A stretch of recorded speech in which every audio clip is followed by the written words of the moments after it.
This video goes over graphing logarithmic functions. We've already talked about inverse functions, where the x and the y values are interchanged, and the graph of a function and its inverse are the same graphs reflected in the line y equals x. So the example up here that I have is y equals 3x, which is the red line here.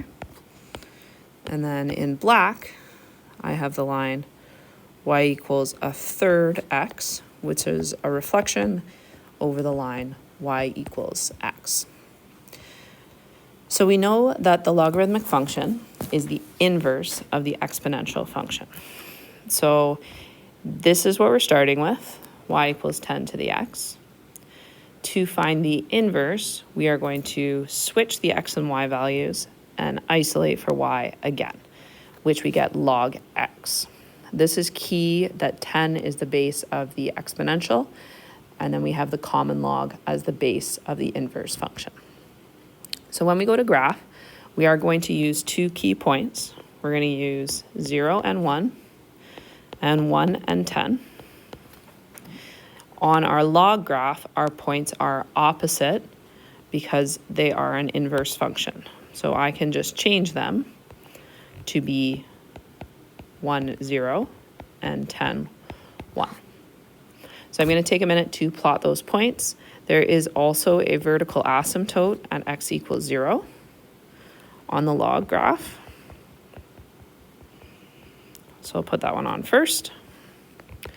I've got x equals 0, and then I've got 1, 0, and then 10 and 1, and then I'm going to follow my general shape of the log like this.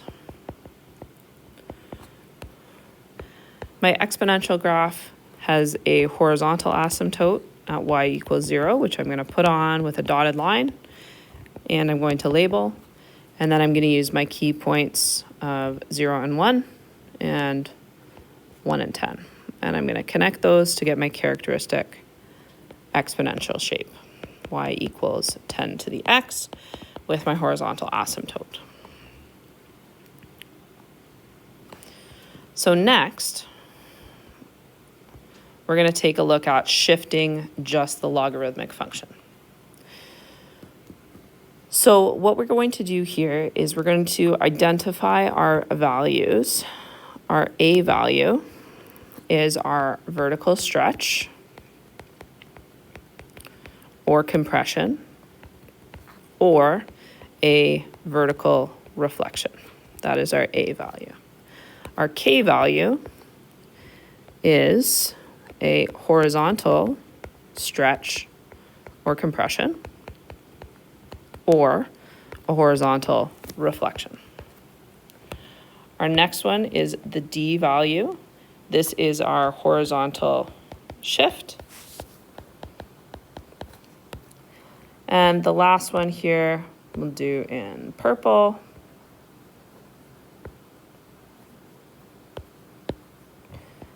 This is our vertical shift. So those values should look similar to other transformations, and we're going to use these to graph our log. So let's fill in this part here for our graphs. This is our exponential graph, and this is our log graph. So our domain is anything from 0 to positive infinity. Our domain for the exponential function is minus infinity to infinity. Our ranges are inverted. The range for the log is minus infinity to infinity, and our range for the exponential is anything from 0 to positive infinity.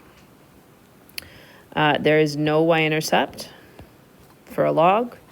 There is a y-intercept of 1 for the exponential form. There are no x-intercepts, and there's an x-intercept of 1, 0 for the log function. Our asymptotes are vertical for the log and horizontal for the exponential. So let's take a look at an example down here.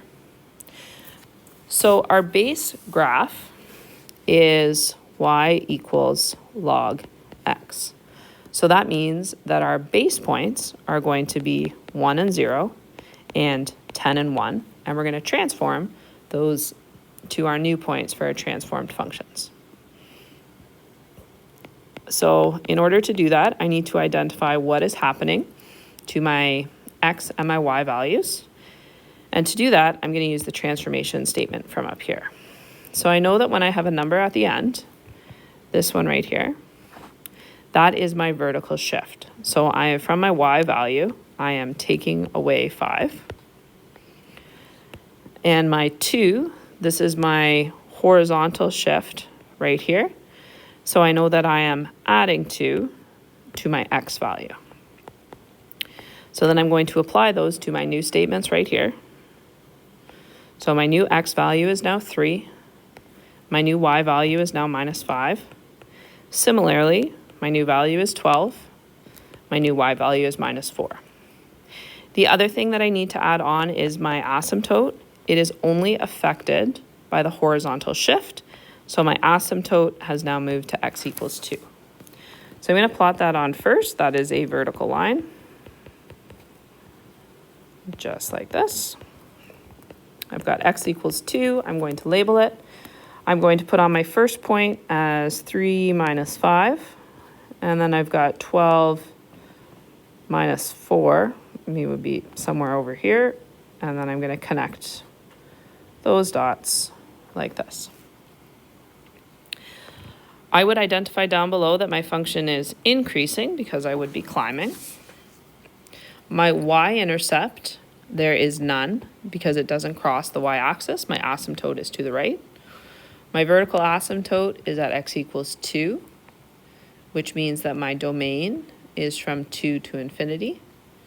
My range is from -infinity to +infinity. And then to find my x-intercept, just like any other function, I'm going to set y equal to 0.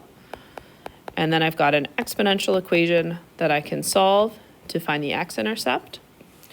When I rearrange, I'm going to get 10 to the 5 is equal to x minus 2. So that means my x value is 10 to the 5 plus 2, which I could just write in that format.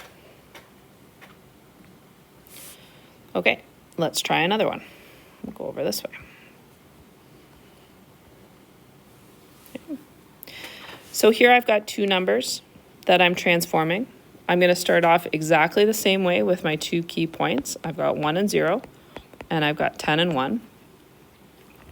And I know that I'm going to apply transformations to the x and the y. So in my x direction, it is getting shifted to the left, so I'm going to take away 3. And in my y direction, it is getting vertically stretched, so I'm going to multiply by y coordinates by 5.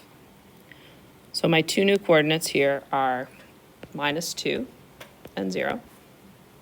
And then I've got 7 and 5.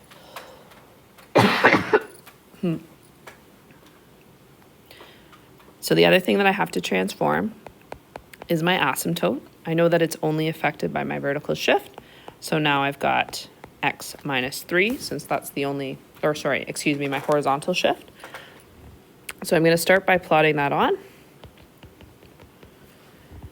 Then I'm going to plot my key points. I've got -2, 0. And then I've got 7 and 5. And I'm going to sketch my general shape of the log function. This one is also increasing. My x-intercept is -2. My y-intercept, I've drawn it in between 1 and 2, but I should calculate it. For my y-intercept, I'm going to set x equal to 0. So then I have y equals 5 log 0 plus 3, which means my y-intercept is at 5 log 3, which if I do on a calculator is about 2.3. So I should correct my graph to go through that value. We'll say right about here.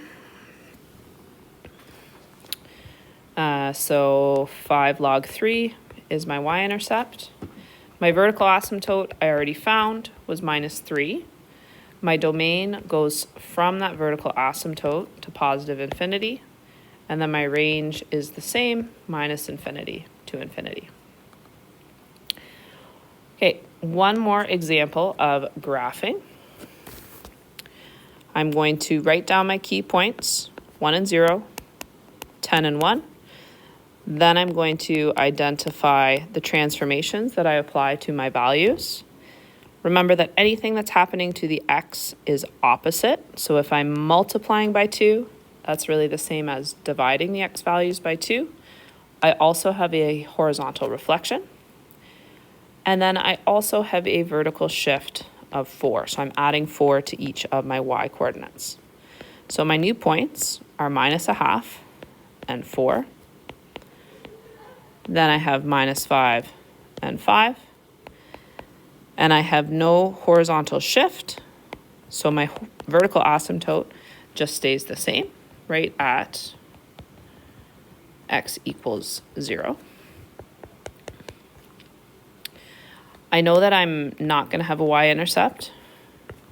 I also know that I need to find my x-intercept, so I'll do that before I graph it this time. So to find the x-intercept, I'm going to set y equal to 0. So this gives you a logarithmic equation to solve. Log minus 2x plus 4. I am moving the -4 over. I'm going to write underneath. Then I've got 10 to the -4 is equal to -2x, which means that my x-intercept is 10 to the -4 over -2. Very, very small number. My vertical asymptote, I know already. And now I'm going to plot my points. So I've got -0.5 and 4. And then I've got -5 and +5. And I'm going to connect the dots and approach my asymptote. And then I can identify that my domain, because of that vertical reflection, is from -infinity up to my asymptote. And then my range is going to stay the same. It's also decreasing. The last thing that you should be able to do with transformations is to describe them and then to state an equation with those transformations. In this case, if it is not factored, you do need to factor it first. This tells me that I have a horizontal compression of 0.5, and I have a horizontal shift right by 2. These two, I've been given the transformations, and I'm stating my equation. So I'm always starting with this format, a log k x minus d plus c. I know I have a reflection in the x-axis. That is a vertical reflection. I know that I have a horizontal stretch of 2, meaning I need the opposite. I'm shifting right 3, so I would put -3, the opposite, and then up 1. In the next one here, I've got a vertical compression of 2. So I would write -0.5 because a compression means that I'm making things smaller or dividing.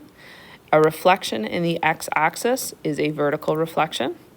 I also have a reflection in the x-axis or in the y-axis, so I've got a horizontal one as well, and I'm shifting to the left by 5. Those are some examples of log transformations.